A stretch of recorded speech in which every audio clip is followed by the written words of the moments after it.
everybody, what's going on? I am Gregg Sussman, joined today by Jim Silas of FanDuel. And Jim, spring training is in full swing, so let's take a look at some of the player awards that you can bet on right now over at the FanDuel Sportsbook. What's going on? Yeah, it's a fun time of year because for the most part, guys aren't hurt yet. So I can talk about Giancarlo Stanton and pretend that this will work out. So I'm in a good mood. How are you doing? I'm doing fantastically. I'm excited to talk about baseball. We're not talking about NASCAR this week, so plus for me. Let's get into some of these awards. And we'll begin with the NL MVP. I really like this first one that we're chatting about, and that's Christian Yelich, who's plus 1,200 right now at FanDuel Sportsbook. And this is a guy that, is a former MVP, the former best player in the league. And last year, in that small sample size of a COVID year, he had a really tough season, and he's dropped down fantasy draft boards. He's obviously only 12-1 here, which is a great number. And he's already proven he could do it. It's not like he's old. He's in the prime of his career. I think Christian Yelich is a fantastic bounce-back candidate, and you're getting about a fantastic number right now at the FanDuel Sportsbook. Yeah, to me, there are three things that align really well for Christian Yelich. The first thing is that, as you said, it's a very small sample, so it's tough to overreact. The second thing is that there at least was an element of bad luck in that small sample for Yelich. You go back to last year, his actual weighted on base average was 343. His expected weighted on base average, according to Baseball Savant, was 375. So there was some bad luck, at least partially contributing to that down year from Yelich.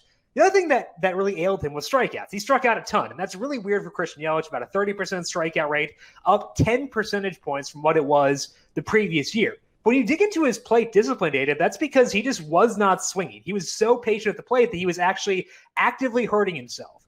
That's a tweak, and it's a known thing that I would assume that he has been working on this offseason, trying to be more aggressive at the plate, trying to put the ball in play and not strike out as much as he did last year. I think that when you have a situation where it's a small sample, there is some bad luck involved, and there's a pretty easy fix, it's easy to get excited about buying into a guy who we know has tremendous upside, as you said. Now, the Brewers are a team I think are going to do pretty well this year. I think that we talked about them on the division betting show as a team that I like to win the NL Central plus 380. Part of that is tied into the fact that I think that Yelich will rebound. And if he does, if he can get the Brewers to the playoffs from the NL Central, he'll have a pretty good shot to win this award. So Christian Yelich, I think an easy guy to talk yourself into. 12-1, definitely not the longest odds by any mean, but with the upside that he has, the potential that he has for what could be a good team, I'm going to take that every day.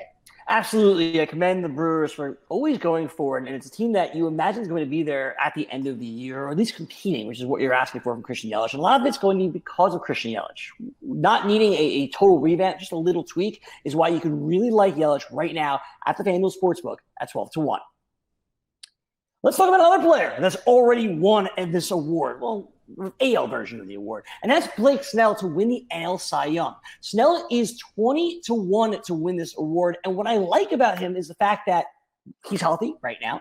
He's in San Diego, which means I imagine they're going to let him go deeper into games than the Rays did. Snell has already proven that he can be one of, if not the best pitcher in baseball. So going over to the NL, there's no DH. A lot to like here about Blake Snell. You had to remind me there's no DH. It's very upsetting. How dare you do this to me, Greg? But regardless, I think that Blake Snell is a good bet to win the NL Cy Young. We talked about this on the show last year. We had this exact same show, and I was all over Yu Darvish to win the NL Cy Young. And Darvish, interesting once again this year. And actually now Blake Snell's teammate, which is fun to say out in San Diego. But Darvish is 13-1, whereas Snell is 20-1. And I'm going to take that for sure because Snell, as you said, showed last year he was healthy. And he showed that the 2019 season where his ERA was over 4 was pretty fluky. I think you could have seen that based on his underlying data from 2019 that, things are going to regress, and they did in a big way. And you look at the numbers for Blake Snell, and that small sample last year, he excelled in the numbers that stabilized quickly that we could buy into over a small sample. Specifically, he had a 31% strikeout rate with a 15% swinging strike rate. Those numbers almost identical to 2018, the year where he had a 1.89 ERA. And if we're trying to bet a guy to win Cy Young, probably a good thing if he had identical numbers last year to what he did back in 2018. Blake Snell's on a team that's going to get a lot of attention this year, with the Padres being a very fun team to watch and an exciting team as well. And I also think they're going to be a good team, which is huge for Blake Snell. He does have to face the Dodgers. That's very tough. But the rest of the NL West, not all that difficult. So I think that we're going to see a better, an easier schedule for Blake Snell this year outside of the times when he faced the Dodgers, a very good park in San Diego. And unfortunately, like you said, there's no DH. So Snell, really good last year, gets a better situation this year, should have a lot of run support as well from that offense. So I think the stars are aligning really well for Blake Snell to get back into the national consensus as being a guy who is one of the best pitchers in baseball. I'm right there with you. Blake Snell has a lot of opportunity in front of him this year for all the reasons that both of us mentioned. The only other scary part is having to go to Colorado a couple of times and pitch at Coors Field. But that lineup is really not as scary anymore without Nolan Arenado in it. Blake Snell at this number plus 2,000 when you're getting Yu Darvish at a shorter number, I think it's certainly worth it to go with Snell, the newest Padre pitcher. All right, one final ex-MVP to talk about, and that's Giancarlo Stanton going for the AL MVP this year, getting him at 40-1 right now at the FanDuel Sportsbook. And yes, Jim, he's not injured yet. And people kind of forget in his first season with the Yankees, he was the only one healthy. He played through a myriad of injuries that appeared in like 140 games that year and really helped the Yankees when Aaron Judge broke his wrist. Now, Stanton can stay healthy. He's always going to be a threat, but he just hasn't shown that over the last couple of years. Why do you believe this year could be different for Stanton?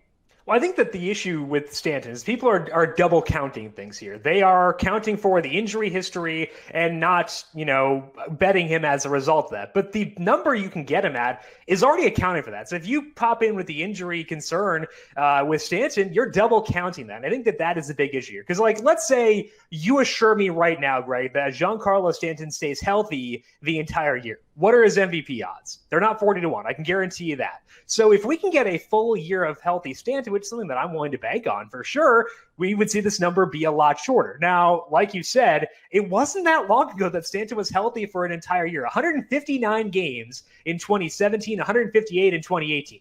That was 3 and 4 years ago. That's not all that long. And honestly, he didn't play that poorly when he was healthy last year either. He had an 18.4% barrel rate. That would have ranked third in baseball had he qualified. Didn't qualify because, again, shocker, he was hurt. But still, it is good to know that he was good when he was out there. He's 40-1. He's on a team that should win a lot of games. And if he can stay healthy, he's probably going to contribute to that good output for the Yankees. So it's tough to bet the AL MVP market because Mike Trout is obviously going to be the favorite each and every year, as he should be. So it's not a market I want to get into unless I see it as being a massive value. With Giancarlo Stanton, I think that is the case. 40-1 fully accounts for the injury concerns and doesn't account, I think, for the upside and the possibility he stays healthy and helps clobber himself, helps clobber the Yankees to an AL East title. So Giancarlo Stanton, he might not stay healthy. That's very possible. But at 40-1, you're already accounting that. So I'm going to take Giancarlo Stanton now. Good player, good team. If he can stay healthy, will do a lot of damage and take into account the risk that definitely is in place here, but it's a risk I'm willing to take. Yeah, I understated what he did a few years ago. I said 140-something games. It was over 155 games there in his first season with the Yankees. And you're right. It's simply not that long ago. And last year, when healthy, he played well. In the playoffs, when he was healthy, he played well. So Stanton's, as you kept referring to, his price is reflective of those injury risks. At 40-1, a guy that has been the MVP before, has a talent that Giancarlo Stanton has on a team like the Yankees, it's really what you're looking for. It's a long shot bet that has an opportunity to pay off. I don't know what Aaron Judge is at, but I imagine it's much shorter than this. And to get Stanton here at 41 makes a lot of sense. That'll do it for us here at the FanDuel Hurry Up. Jim, a little disappointed there was no Nelson Cruz for MVP talk, but hey, there's always next week. We can bet home run leaders, Greg. So maybe we'll talk about Nelson Cruz then. I'm still a little bit burned from last year when he lost the home run title within the past couple of weeks. So trying to recover from that, but we'll pick things up next week. Maybe we'll talk some home run leaders or other, league-wide leaders and get some Nelly Cruz, some boomstick talk on the show as well. We can talk about Luke Voigt whenever you wish, Jim. For Jim Sonis, I am Gregg Sussman. Join us tomorrow when we'll talk NHL DFS with Tom Vecchio. Thanks so much for watching. Enjoy the NBA games tonight. Get some bets in on the MLB at the FanDuel Sportsbook, and we'll see you back here tomorrow for another edition of the FanDuel Hurry Up.